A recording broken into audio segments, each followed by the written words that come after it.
আসসালামু আলাইকুম সবাইকে। সবার রমজান কেমন কাটছে? রোজা উপলক্ষে কোকাকোলা একটি অফার দিয়েছে, 2 লিটার কোকাকোলার সাথে একটি গ্লাস ফ্রি।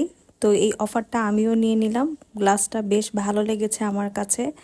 গতকাল দ্বিতীয় রোজা উপলক্ষে আমি স্মুদি বানিয়েছিলাম।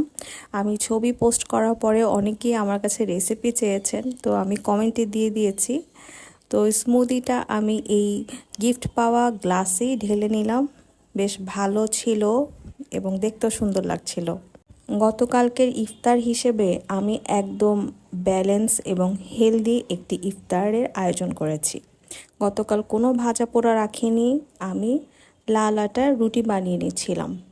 এত হেলদি ইফতার মনে হয় না গত বছরও করেছি। তো এবার ঠিক করেছি যে এভাবে হেলদি ইফতারই করব, এক এক দিন এক একটা বানাবো।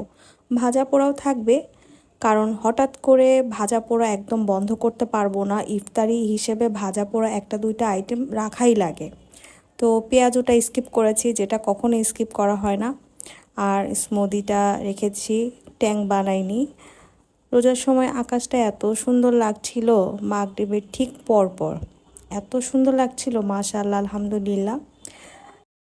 ইফতারি পরে তো 1 কাপ চা না খেলে হয়ই না। তো একটু রেস্ট নিলাম, এরপর সঙ্গে সঙ্গে লেগে পড়লাম ডিনার রান্না করার জন্য। তো আমি মুরগি বের করে রেখেছিলাম আগে থেকে। যখন মুরগি খেতে ভালো লাগে না তখন আমি ঠিক এভাবে রান্না করি, একটু ভেজে নেই প্রথমে, আগে মশলা দিয়ে কষাই না, আগে পেঁয়াজটা লাল লাল করে ভেজে এরপর আমি মুরগিটাকেও ভেজে নিই। এরপর যত মশলা আছে সবগুলো এক এক করে দিই, সুন্দর মতো একটি কষানো হয়ে যায় এবং তেলও উঠে আসে। এরপর আমি ঝোল দিয়ে দিই। তো এভাবে করি মুরগিটা রান্না করলাম কালকে। তো সবার কেমন লাগলো? সবাই ভালো থাকবেন। আল্লাহ হাফেজ।